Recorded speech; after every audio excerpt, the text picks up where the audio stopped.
우리가 믿는 삼위 하나님은 다 같은 하나님이시고 어느 한 분도 위아래가 없고 또 더 큰 능력을 가진 분이 계시고 또 더 작은 능력을 가지고 계신 분이 계신 것이 아니라는 것을 우리가 잘 알 수 있습니다. 아버지와 아들과 성령의 이름이 동격입니다. 우리가 지난주부터 이제 이 삼위 하나님에 대한 이야기를 같이 배우고 있습니다. 이 2장 삼위일체 하나님에 관한 내용 중에 첫 번째 항에서 우리가 네 번째 줄까지 이렇게 함께 살펴보았습니다.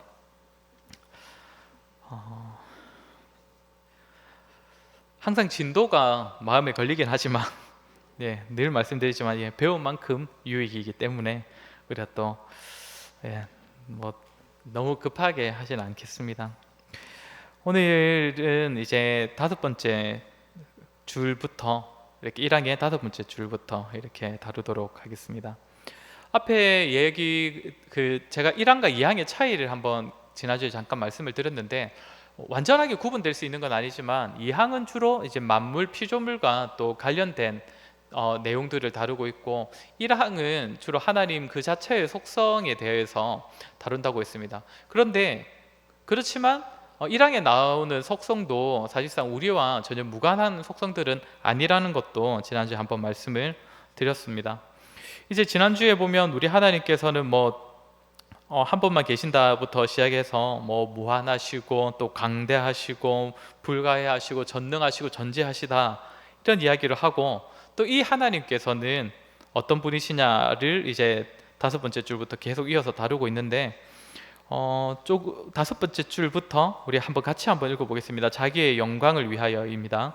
자기의 영광을 위하여 스스로 가지신 불변하시고 지극히 의로우신 뜻의 계획을 따라 모든 일을 행하신다.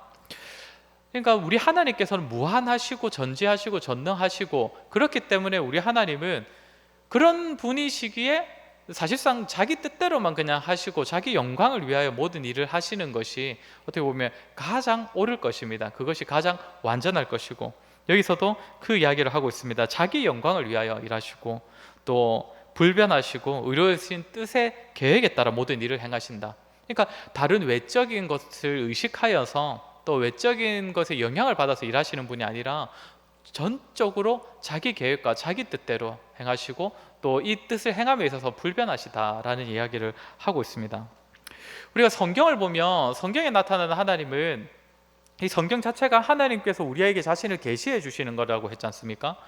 하나님께서 우리에게 계시해 주시는 내용이 기록된 것이 성경이기 때문에 사실상 이 성경만을 읽으면 마치 우리가 이 하나님 하시는 일의 핵심이고 중심인 것처럼 보여지기도 합니다. 왜냐하면 우리와 관련된 이야기만 적혀져 있는 것이 우리와 관련된 하나님에 대해서만 적혀 있는 것이 성경이기 때문입니다. 그래서 우리는 이 성경만을 가지고 읽다 보면 한 번씩 내가 세상의 중심, 인생의 주인공, 그래서 마치 하나님도 우리를 위하여서 존재하시는 것처럼 나의 도움이 그리고 나를 위해 그리고 나를 도우시기 위해 존재하시는 것처럼 이렇게 여기지기도 하는데 실상은 그것이 아니라는 겁니다. 우리 하나님께서 사실상 우리를 택하시고 우리를 사랑하시고 우리에게 베푸시고 우리를 구원하시는 모든 것들도 사실상 우리 하나님의 계획과 뜻에 따라 그리고 무엇보다 하나님의 영광을 위하여 하시는 것이다 라는 것을 우리가 이 문장에서 생각해 볼 수가 있습니다.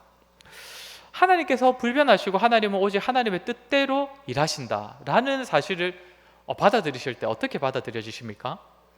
신이라면 마땅히 그래야지, 우리 하나님은 위대하시니까 당연히 그래 하셔도 돼, 이렇게 아주 순수하게 받아들여지십니까? 사실 우리 하나님의 불변하심과 하나님의 전적으로 자기 계획대로 일하심은 사람을 살짝 불편하게 만듭니다. 조나단 에드워즈라는 아주 유명한 신학자가 이런 말을 했습니다. 하나님의 불변하심이 우리 사람들에게는 하나님에 대한 불만거리가 될 수도 있다, 불만거리가 된다, 이런 말을 했습니다.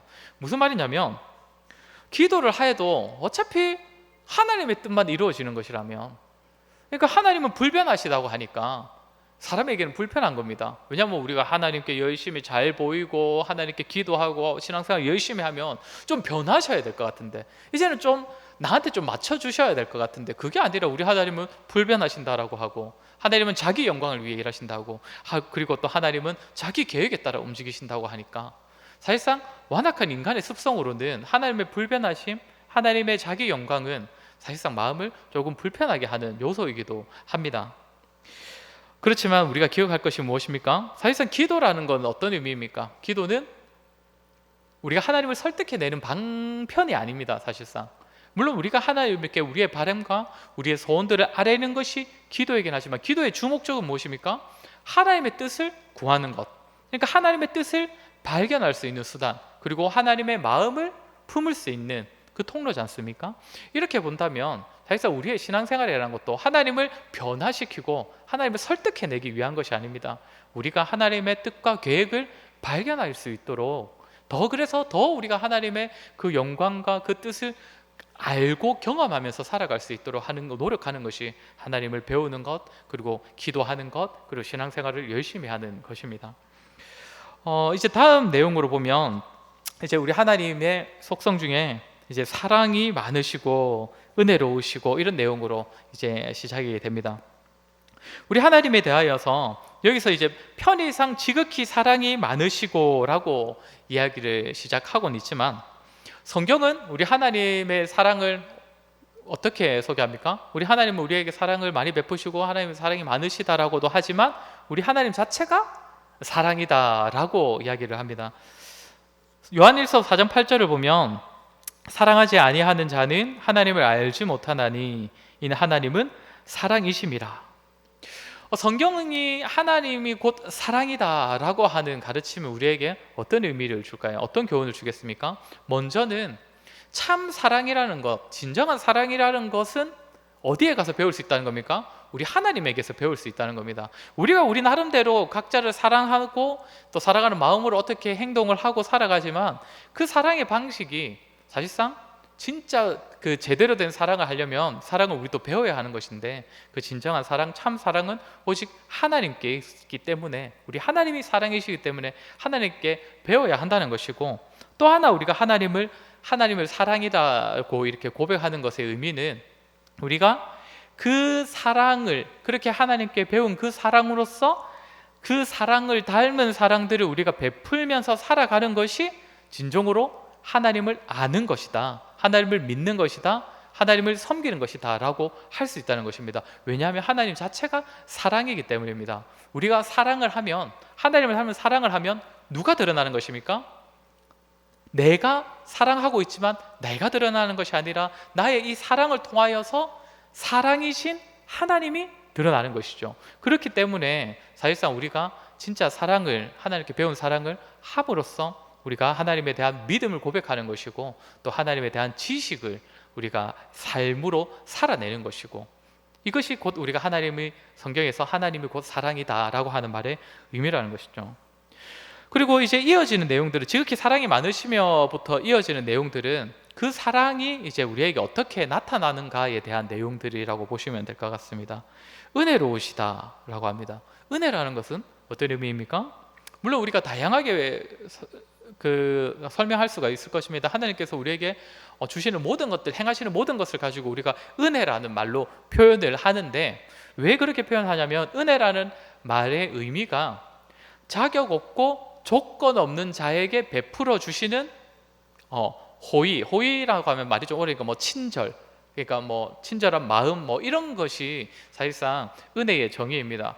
우리가 하나님께 받는 모든 것이 사실상 자격 없는 자에게 베풀어 주시는 것이고, 우리가 일정한 조건을 갖추었을 때 주시는 것이 아니라는 것을 우리가 잘 알고 있지 않습니까? 그러니까 우리가 하나님께 받은 모든 것은 은혜입니다 라고 고백을 할 수 있는데, 그 은혜라는 의미는 자격 없고 조건 없는 자에게 주시는 것. 우리 하나님의 사랑이 그럼 우리에게 어떻게 주어진다는 것입니까? 자격 없고 조건 없는 자에게 일방적으로 베풀어 주시는 것이, 그것이 하나님의 사랑하시는 방식이다, 우리 하나님의 사랑이다 라는 것을 우리가 생각해 볼 수 있고, 또 이어지는 내용들이 이제 자비로우시며부터 시작해서 맨 마지막에는 자비로우시며 오래 참으시고 선과 진리가 풍성하시고 악과 허물과 죄를 용서하신다라고 하는데, 여기는 특별히 하나님이 죄 용서에 대한, 우리 하나님이 어떻게 행하시는가, 죄 용서에 관하여서, 특별히 하나님의 사랑과 은혜가 우리의 사람의 죄, 인간의 죄를 용서하는 데에서 아주 구체적으로 드러나는데, 그것에 있어서 자비로우시고 오래 참으시고 선과 진리가 풍성하시고 악과 허물과 죄를 용서하시는 분이시다. 이런 속성들이 있기 때문에 하나님께서 우리의 죄를 용서하시는 것이다 라는 것을 여기서 말하고 있습니다. 여기서 우리가 생각해 볼 수 있는 건 무엇입니까? 우리 하나님의 죄 용서는 기계적이지 않다는 겁니다. 무슨 말이냐면 어느 정도 일정한 조건에 도달했을 때 죄 용서가 이루어지는 것이 아니라는 겁니다. 신앙생활을 하면서 마치 점수가 있어가지고 80점 정도 도달하는 믿음을 가지는 사람은 이제 죄를 용서받는다라는 식이 아니라는 것이죠. 그래서 우리 하나님께서는 우리 인간의 죄를 용서하시고 싶으신 마음이 있으신 분이고, 그것을 위해 열심을 가지신 분이라는 의미입니다. 예전에 이제 그 이단들 중에 어떤 이단이 있었냐면, 구약에 나타난 하나님은 악한 하나님, 심판의 하나님이시고 신약에 나타난 하나님은 사랑과 의대의 하나님이다, 이런 식으로 믿는 이단들이 있었습니다. 그래서 그 이단들은 구약 성경은 성경으로 치지를 않았습니다. 구약 성경을 그렇게 가지고는 있는데 구약 성경에서는 이미 지나간 이야기라서 우리가 배울 수 있는 하나님에 대한 이야기가 없다라고 하는 그런 이단들이 있었습니다. 그런 사람들의 생각은 어떤 것이었겠습니까? 성부 하나님은 악하다는 것이죠. 성부 하나님은. 그래서 이제 근데 우리도 그렇게 생각을 안 하는데, 마치 우리가 우리의 구원이, 우리의 죄 용서가 성자 예수님 때문에 이루어졌다라고 하니까 약간 그런 식으로 생각할 수도 있는 겁니다. 성부 하나님께서는 우리를 심판하시고 우리를 벌하시려고 하는데, 이제 성자 하나님이 갑자기 나서서 가지고 아버지를 말리는 거죠. 그러니까 아이고 아버지 이러지 마십시오 이러면서 이제 아이고 저를 좀 봐서라도 우리 사람들 좀 용서 좀 해주십시다, 막 이런 식으로 생각할 수도 있는데, 지금 우리가 다루고 있는 이 내용이 뭐라 했습니까? 성부 하나님, 성자 하나님의 내용이 아니라 삼위 하나님에 대한 내용이라 했지 않습니까? 그러니까 삼위 하나님의 모든, 삼위 하나님은 다 이제 인간의 죄를 용서하기 위한, 그들의 죄를 사랑으로 품으시고 용서하시기 위한 그런 열심들, 그런 마음이 있다는 것입니다. 우리 하나님은 절대 기계적으로 그렇게 일하시는 분은 아니시라는 것을 생각해 볼 수 있습니다. 우리 하나님께서는 죄를 용서하시는 데 있어서 자비로우시고 그리고 선과 진리가 풍성하시고 악과 허물과 죄를 용서하시기를 원하시는 분이시다. 그리고 여기서 보면 그렇게 우리 하나님께서 사랑과 은혜를 베푸시고 그 사랑과 은혜로서 사람들의 죄를 용서하시는 뿐만 아니라, 그 다음 문장이 뭐라 되어 있습니까? 자기를 열심히 구하는 자들에게 상급을 주시는 분이시다. 그러니까 죄만 용서해 주시는 사랑 정도가 아니라 여기서 더 나아가서 상까지도 주시는 분이 우리 하나님이시다.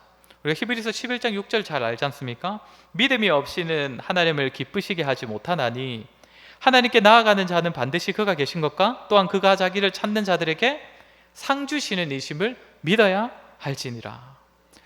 하나님 우리에게 상을 주시는 분이십니다. 믿으십니까? 믿으시죠. 다 믿으십니다.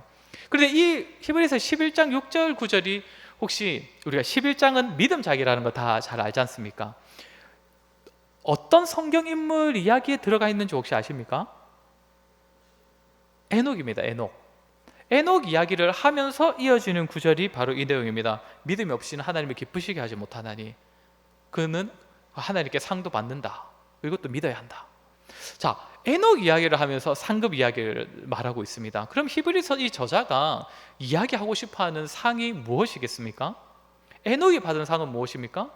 에녹이 받은 상은 죽음을 보지 않고 하나님께서 보내시는 그 곳으로 옮겨진 것이 에녹이 받은 상이지 않습니까? 물론 우리가 상이라고 하면 하나님께서 이 땅 가운데 베풀어 주시는 상 분명히 있습니다. 이것도 우리가 믿습니다. 우리 하나님께서는 우리에게 상을 베풀어 주시는 분이십니다. 그런데 사실상 그 상은 모두에게 동일하지가 않습니다.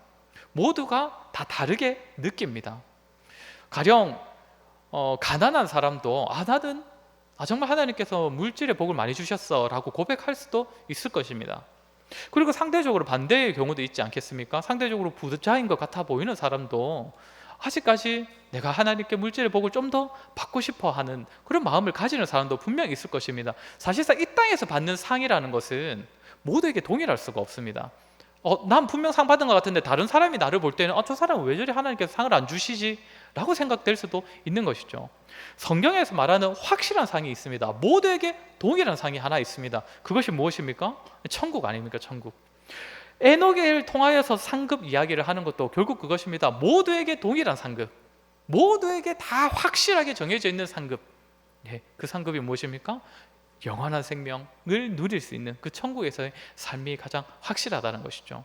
웨스트민스터 신앙고백서에서 말하는 것도 우리가 이 세상에서 받는 상을 부정하는 것이 아니라 우리 모두에게 가장 확실한 그 상이 있다는 것, 그 상을 분명 주시는 분이 바로 우리 하나님이시다, 이 이야기를 하는 것이 바로 이 구절입니다. 하나님은 자기를 찾는 자에게 상급을 주시는 분이시다.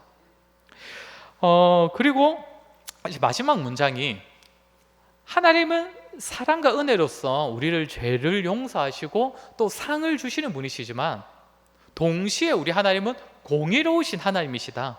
이것이 이제 마지막 1항의 마지막 문장에서 말하는 것입니다. 같이 한번 읽어보겠습니다. 그럼에도부터 읽겠습니다.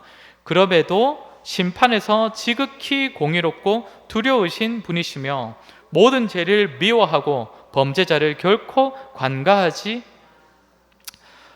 죄를 용서하고 상도 주시지만 심판에 있어서는 확실하시다, 이 말을 하는 겁니다. 공의롭다라는 말의 의미가 무엇입니까? 전에도 한번 말씀드렸던 것 같은데 의와 악에 대하여서 철저하게 판단하시고 평가하신다는 것입니다. 의에 대하여서는 상을 주시지만, 복을 주시지만 악에 대하여서는 반드시 벌하시고 심판하시는 하나님의 속성이 공의입니다. 공의. 우리 하나님은 사랑이 많으신 하나님이시지만 공의로우신 분이시기 때문에 죄에 대하여서는 반드시 벌하십니다. 여기서 죄를 관가하지 않으신다라고 되어 있는데, 여기서 말하는 관가라는 의미는 로마서에서도 관가한다는 말이 나오는데 그거랑 다른 단어입니다. 여기서 말하는 관가는 사실상 면제라는 의미로 보시면 돼요. 면제. 그러니까 우리 하나님은 죄를 결코 관가하지 않으신다라고 하는 것은 면제하지 않으신다. 무슨 말이냐면 눈 감지 않으신다는 겁니다. 그래서 없는 것으로 쳐주시지는 절대 않으시는 분이시다. 전에 갈라디아서 설교하면서도 한번 말씀을 드렸는데 우리 하나님께서 죄를 용서하시는 방식이 무엇이라고 했습니까? 눈 감는 것이 아닙니다. 아이고 네가 이제 믿음이 자랐으니까 내가 없던 걸로 쳐줄게가 절대 아닙니다.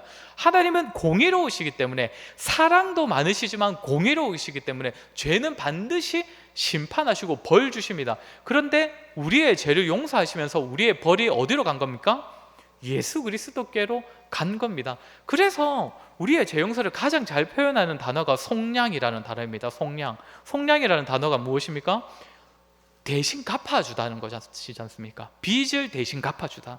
그러니까 우리에게 있는 죄에 대한 벌이 다 우리 예수님께서 값을 치르셨기 때문에 우리가 용서받는 것입니다. 절대 하나님께서 죄를 눈 감는 것이 아니라는 것. 우리 하나님은 사랑이 풍성하지만 공의도 풍성하신 분이시라는 것. 우리 하나님의 사랑과 공의가 가장 잘 나타난 사건이 무엇입니까? 십자가지 않습니까? 십자가. 하나님께서 사랑하시는 자기 백성들을 너무나 구원하시고 싶으신데, 그런데 죄의 짐을 해결해야 되지 않습니까? 그래서 그것을 해결하기 위하여서 자신의 사랑하는 독자 예수 그리스도를 보내셨지 않습니까? 사랑하셔서 보내셨습니다. 자기 아들을 희생시키셨습니다. 하지만 공의로우셔서 그 아들이 반드시 벌 받도록 하셨습니다. 눈 감으신 것이 아닙니다. 이 마지막 내용은 결국 그겁니다. 우리 하나님은 사랑도 풍성하시고 공의로우신 분이시다. 그래서 죄 용서를 바라시지만 그저 죄를 없이 하지는 않으신다. 반드시 벌하시는 분이시다라는 것. 이제 2항으로 한번 가보도록 하겠습니다. 2항으로 가보면 여기서 또 이제 가장 먼저 선언하는 것은 우리 하나님 안에 있는 것이 무엇이냐. 특별히 이제 하나님께 이제 우리 만물과 피조물에 대한 속성이 드러나는데 가장 먼저 계시되고 있는 것이 무엇이냐면, 마치 우리가 평상시에 우리에게 있는 것처럼 여겼던 것들이 사실상 우리에게 있는 것이 아니라 하나님 안에 있는 것이다라는 말을 가장 먼저 선언하고 있습니다. 2항의 첫 줄을, 우리 첫 문장을 같이 한번 읽어보도록 하겠습니다. 시작. 하나님께서는 스스로 모든 생명, 영광, 선과 복을 자기 안에 가지고 계신다. 크게 네 가지를 말합니다. 생명, 영광, 선과 복을 가지고 계신 분이시다. 하나님 안에 있다라는 겁니다. 가장 먼저 무엇을 말합니까? 생명을 말합니다. 생명. 우리는 생명이 우리에게 있다고 생각을 합니다. 그렇지 않습니까? 그래서 뭐 자살을 하면 자기 스스로가 생명을 끊는 것이다, 뭐 이렇게 표현을 하는데, 성경에서 뭐라고 하냐면 그 생명은 하나님 안에 있는 것이다 라고 합니다. 그래서 하나님 안에 있는 생명이 그냥 우리의 삶을 통하여서 나타나는 겁니다. 드러나는 겁니다. 그래서 사실상 우리가 살인이라고 하는 죄도 단지 뭔가 이제 귀한 것을 저 사람에게 있는 그 귀한 것을 빼앗은 것이다 라는 것이 아니라 사실상 하나님의 것을 침해하는 것입니다. 성경에서 보면. 그래서 살인죄는 하나님에 대한, 그 사람에 대한 범죄가 아니라 하나님에 대한 범죄가 되는 것입니다. 그래서 우리가 먼저 기억할 것은 이 생명이라는 것이 하나님 안에 있다는 거. 그 다음에 영광이 또 우리 하나님 안에 있다라고 말을 합니다. 영광이 하나님 안에 있다. 우리는 다른 사람에게서, 그리고 어떤 사람이 해놓은 일에 대하여서 영광스럽다는 그런 감정을 느끼기도 하지 않습니까? 어떤 사람이 위대한 일을 하는 사람, 어떤 위대한 일을 했을 때 그 일을 보면서, 그리고 어떤 내가 평상시에 존경하던 누군가를 보면서 우리는 뭔가 그 사람을 굉장히 높여주고 싶어하는 그런 마음을 가집니다. 그런데 이런 속성도, 이런 감정을 우리가 가지는 것은 사실 우리가 영광스러운 하나님의 형상으로 지음받았음을 이제 드러나는 것입니다. 그렇죠? 드러나는 특징입니다. 그래서 우리가 때로는 사람들에게 뭐 박수를 치기도 하고, 저 사람 굉장히 뛰어나다고 이렇게 칭송하기도 하지만, 사실상은 사람이 영광을 받을 수 있는 그 모든 것은 사실상 하나님 안에 있는 그 영광이 사실상 그 사람을 통하여서 드러났기 때문에 우리 사람들이 그런 감정을 가지는 것이죠. 그 사람에게도 영광 돌리고 싶다라는 것. 영광도 사실상 우리 하나님 안에만 있는 것이다, 참 영광은. 그리고 선도 우리 하나님 안에 있다고 합니다. 선. 이 말은 또 어떤 의미겠습니까? 선의 기준이 결국 우리 하나님께 달려 있다는 것입니다. 사람이 자기 눈으로 보았을 때 이것이 선이다, 이것이 옳은 것이다, 그것이 선의 옳고 그름의 유무를 결정할 수 없다는 것입니다. 오직 선이라는 것은 하나님의 판단대로, 하나님께서 계시하신 대로 하는 것이 선이라는 것. 그런데 또 여기서 우리가 생각해 볼 것이 무엇이겠습니까? 그 선이 하나님 안에 있다라고 하기 때문에 우리 인간이 스스로는 선을 행할 수 있다는 말이겠습니까? 없다는 말이겠습니까? 네, 없다는 말입니다. 선을 행하기 위하여서는 우리 하나님의 도우심이 필요합니다. 먼저는 선이 무엇인지를 하나님께서 우리에게 계시하여 주셔서 알도록 하셔야 되고, 또한 하나님 안에 있는 그 선을 행할 수 있는 능력을 우리에게 부어 주셔야 우리가 선한 삶을 살아갈 수 있다는 것입니다. 그래서 우리는 하나님께 믿음만 구하고 뭔가 지식만을 구하고 이제 삶을 살아내는 것은 이제부터 믿음을 가진 내가 하는 것이다가 아니라, 실제로 우리가 선을 행하면서 살아가기 위하여 선, 그리고 선을 행함으로써 우리 하나님을 내 삶에서 나타내기 위하여서 필요한 것은 하나님으로부터 선을 공급받는 것입니다. 이것을 우리가 꼭 기억해야 할 것입니다, 삶에서. 그리고 마지막으로 무엇을 말합니까? 복이 우리 하나님 안에 있다고 합니다. 복. 네. 아까 뭐 잠깐 얘기했던 거랑 조금 겹칠 수도 있는 부분인데, 복이 우리 하나님 안에 있기 때문에 하나님께서 우리에게 복을 주시는 분이시다라는 것, 그리고 진정한 복이라는 것은 사실상 하나님과 관련된 부분에 있어서 그러니까 하나님과 관련된 것이 참 복이다, 이것을 우리가 기억해야 할 것입니다. 아까 상 이야기하면서도 말씀을 드렸지만, 먼저는 하나님께서는 우리에게 분명 이 땅에서 누릴 수 있는 복들도 충분히 주실 수 있는 분이시지만, 성경에서 말하는 진정한 복은, 성경에서 말하는 복과 같이, 그러니까 복이라는 단어가 이제 기록되면서 나타나는 내용들을 보면 생각보다 우리가 생각하는 복하고 좀 다를 때가 많지 않습니까? 성경에서 보면 하나님을 보는 것이 복이다, 이런 이야기가 있습니다. 하나님을 아는 것이 복이다. 그런 걸 보면 참 우리가 생각하는 복과 좀 다른 것도 있는 것 같은데, 우리가 하나님 안에 복이 있다, 이런 것은 이 문구가 이야기하는 의미는 결국 우리가 생각할 때 우리에게 참 복이 되는 것은 바로 우리 하나님 안에 있는 것이고 우리가 하나님과 관련된 무엇인가가 우리에게 진정한 복이다. 그것을 기억해야 한다. 이것을 가르쳐 주는 것이 복이 우리 하나님 안에 있다라는 이 문장인 것 같습니다.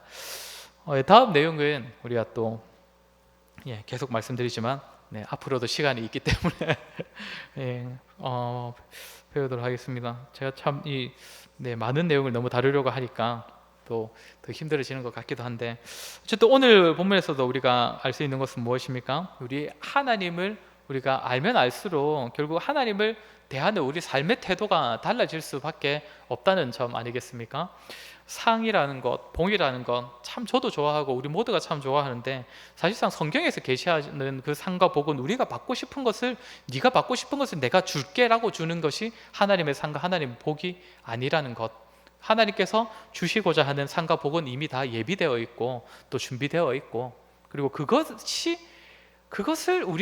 우리 스스로도 상과 복으로 여길 수 있게 되는 그 정도의 경지까지 자라는 것이 어떻게 보면 우리에게 믿음을 주시는 이유고 또 신앙의 목표가 아닐까 생각됩니다. 저와 여러분이 날마다 믿음이 자람으로써 우리 하나님께서 주시고자 하는 그 상과 복에 더 우리의 마음을 두고 또 그로 인하여 감사할 수 있는 우리 모두가 되었으면 좋겠습니다. 우리 함께 찬양하겠습니다.